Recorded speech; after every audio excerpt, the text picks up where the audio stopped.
So Andrew, you were an early adopter of MedSync, in my opinion, as far as really taking off and doing it. Yeah, I appreciate that, Jeff. So I graduated from pharmacy school in 2013, and within pharmacy school, I was heavily involved in the Washington State Pharmacy Association as well as the National Community Pharmacy Association, NCPA. I actually interned at Holly Wickham Henry's pharmacy right after she was president of NCPA. So I had a great mentor in Holly.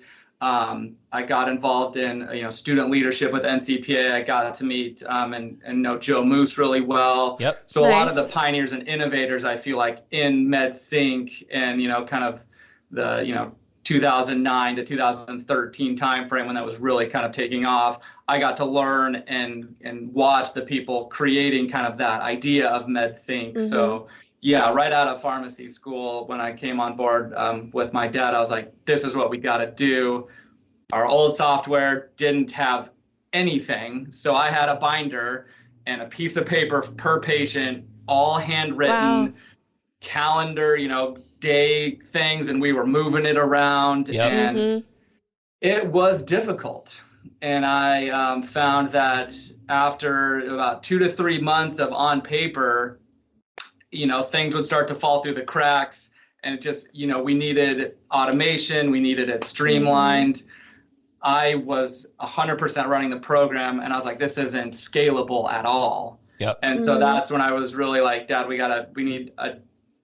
need to change tomorrow, or we need a new software. And so it took us about 4 months of evaluating kind of the top 3 softwares before we landed with Pioneer. I remember talking to you guys at Cardinal in DC. National Harbor years ago. And then that was July. And then that November, we came to your state association, and you were like, yeah, we just moved over a month ago. I was like, cool, wait a minute. I talked to you guys. But once we switched over to Pioneer, Andrew came up with our training program for all of our amazing technicians now that kind of run that program for us now. And one of the most amazing things now to be able to digitally send out the information on the cycle to the patients rather than calling them. We still call quite a few of them, but the ability to send out that message to them, hey, it's time to renew your medications, they can respond back through their text message, which is just amazing. It saves a lot of time, but still we like to put that personal touch in. So without our amazing technicians here at the store that run those programs, and we've got patients that see our phone number calling in, and when they pick up the phone, they say, hey, Jasmine, I'm doing great. And they know who's calling, they know what the call is for, and they look forward to it every month. So it works out super well. Well, and another really cool innovative thing that I love that you guys do is that I've noticed is that you guys kind of kick off the conversation in your state as far as, hey, we're doing this, and who else is doing it, and can you guide me on this? So y'all having like an email group with everybody in the state association, which is pretty freaking cool. And we're working on a project that's going to kind of enable you guys to kind of text other pharmacists via app. But So y'all are using the MedSync, the prep message? Yeah, it was again, it's unfortunate just in the general workflow. I kind of liked the forced pop-up of like, hey, here are the weekly updates. You have to kind of scroll through them before you can move on with your day. Now they're just kind of in the background. So I didn't realize that the MedSync prep message was a thing until one of my technicians in Eatonville had brought it to my attention. And yeah, I loved it. In the past probably 3 weeks, we've really pushed hard for it. And we found a significantly greater response than our technician leaving a voicemail and then not hearing anything. So it's been a big game changer and a huge time saver. Yeah, and there's just some people that's how they want to interact. They don't mind you calling if you got something to say, but if it's just, hey, this is normal, they want to. And that was actually Bob Lomanek's idea that he kind of pushed for.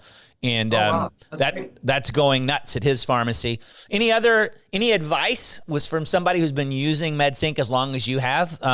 Advice to pharmacies who are getting into a MedSync program? I know you got into it a long time ago, but any things that you found good tips and tricks? Well, I mean, that's the best tip right there is as soon as you open your doors, MedSync's the first thing you're doing. Yep. But for somebody who's had a store longer, Kirk, what would be your advice for, okay, we're going to start doing this? I think that Andrew and I both probably have different ideas or the same ideas, but I just had someone yesterday at my pharmacy in Eatonville when I was working. He was working trying to help his wife manage her medications, and he was coming in different times of the day. And you just have to key into those frustration indicators that you're going to see in patients coming in. And if you take just a couple of minutes to kind of go into a little bit more detail about what we do for our patients and how we do it, and explain the whole sync process to them, they are so excited about it. And trying to, and it doesn't have to be 15 or 20 medications. It can be 4 or 5 even, to be able to make it easier for them. And then that allows us, once we get them cycled and into the sync program, then we take the next step and potentially offer them to go into the strip packaging to make it even easier to be able to take their medications. Because I've had patients that Andrew's enrolled, and they've come into our pharmacy the second or third month, and comment to me is that I can't believe how much better I feel. Nice. When I'm supposed to. Yep. At the time of the day, and being a little bit more adherent. And then you go to the next step then, and you look at your equip scores, and you look at all of your indicators that you're looking at for keeping your patients adherent.